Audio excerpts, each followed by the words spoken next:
So, the United States just told Venezuela's new leadership, kick out China and Russia or we treat you like Maduro. Yeah, that's the hook. Let's unpack what's really going on here. On January 3rd, 2026, the U.S. carried out a military operation that captured former Venezuelan President Nicolás Maduro. And after that operation, the Trump administration laid out a new deal: normalize relations, open the door to oil, but first cut ties with China, Russia, Iran, and Cuba. Which sounds simple, except it really isn't. Because what the U.S. is asking for isn't just a diplomatic shift, it's a total geopolitical realignment. Venezuela would have to expel foreign advisors, end joint oil projects, and shut out the very countries keeping its economy alive. And all of this is being presented to interim President Delcy Rodriguez, who, by the way, used to be Maduro's vice president. So why is the U.S. pushing this so hard? Think of Venezuela as a massive oil vault. It has the largest proven oil reserves in the world, nearly 300 billion barrels.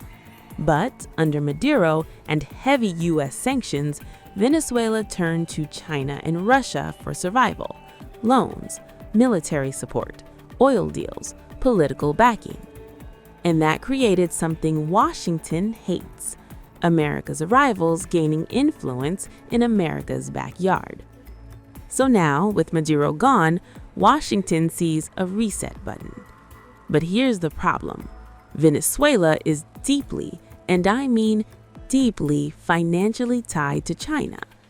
Since 2007, China has poured in over $60 billion in loans.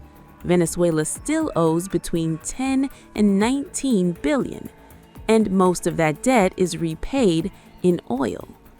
Right now, around 80% of Venezuela's oil exports go to China.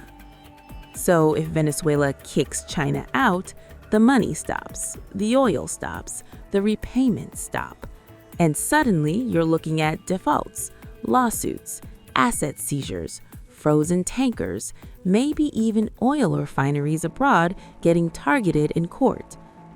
Russia is also in the mix, but in a more strategic way: oil joint ventures, military advisors, equipment, loans tied to projects.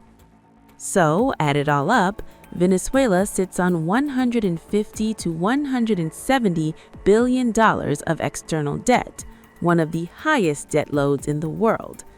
So when the U.S. says, yeah, just cut China and Russia loose, they're really saying, walk away from the only lifelines keeping your economy from total collapse.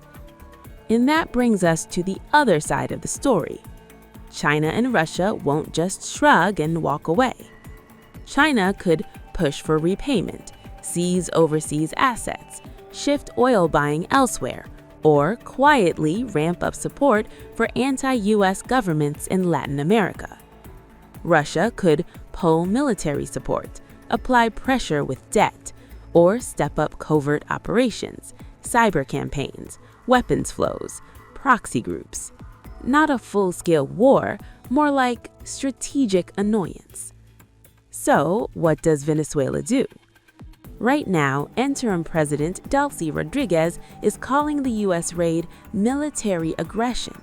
She's a Maduro loyalist. Her entire political world was built around Chavista ideology, which is anti-U.S. at its core. Meanwhile, opposition leaders want democracy, but they don't control the state. So, Venezuela is stuck between two massive forces pulling in opposite directions. The U.S. says, align with us and we unlock the oil economy. China and Russia say, stay with us and we keep your system alive.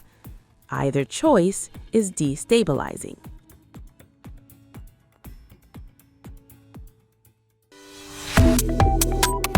Subscribe to One India and never miss an update. Download the One India app now.